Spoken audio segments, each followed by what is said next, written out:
Imagine for a second what exists at the bottom of our oceans. Maybe you're thinking of something strange, such as an anglerfish, a giant squid, well, perhaps a bioluminescent fish that lights up with bright colors. Now expand your thoughts to what may exist beyond Earth.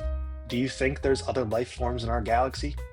Or in our ever-expanding universe? If your answer is yes, likely you have visions of a tall, green alien with three fingers and large eyes.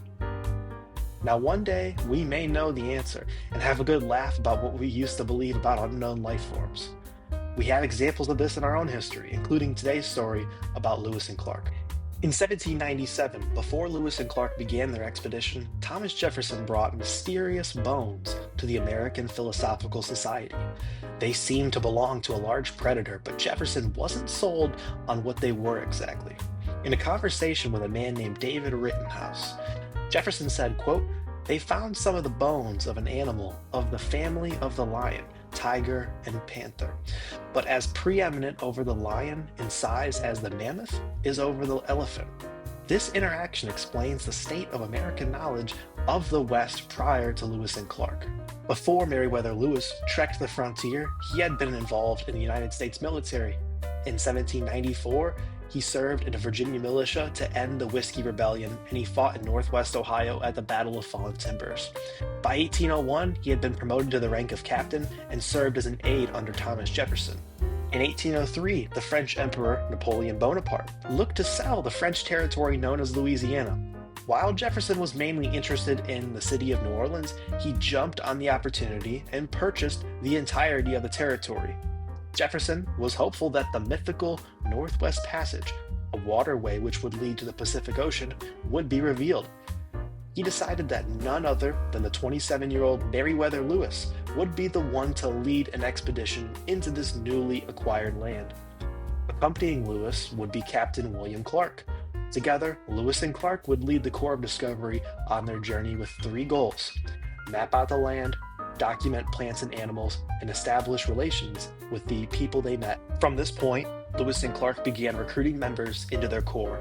This would include translators, hunters, traders, navigators, and anyone else who possessed valuable skills that could help the group survive the journey. One notable member of the group was a slave who had been owned by William Clark and his family, named York. He possessed great strength and a variety of skills, including paddling, swimming, hunting, and navigating the terrain.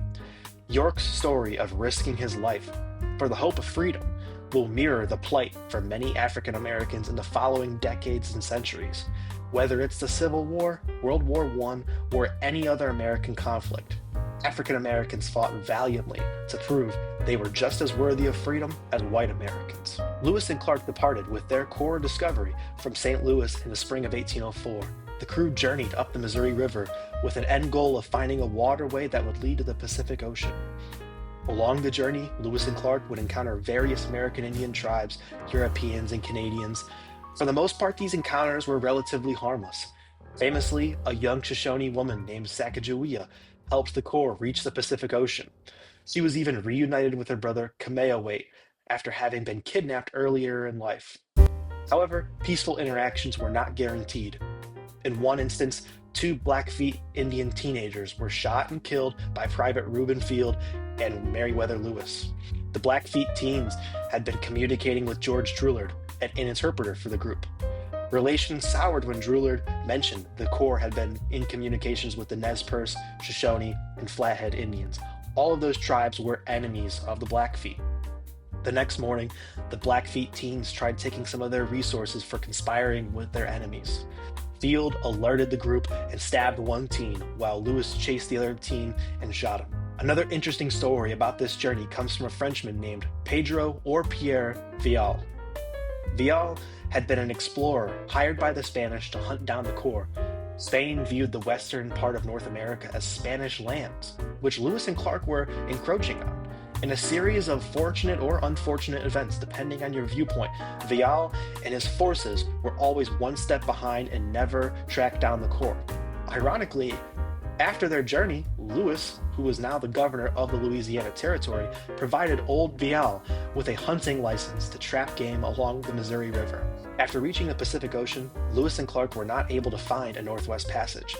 The crew returned back east, having only lost one crew member on the trip, Sergeant Charles Floyd, who met the cruel hand of appendicitis. All in all, the crew traveled over 8,000 miles by land and water.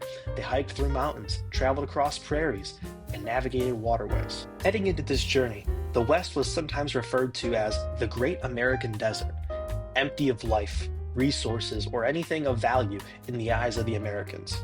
But this couldn't be further from the truth. Lewis and Clark documented hundreds of animals and plant species, found thriving ecosystems and biomes, and most importantly, they found people. The West was not some barren wasteland devoid of life. It was full of American Indians who called those lands home.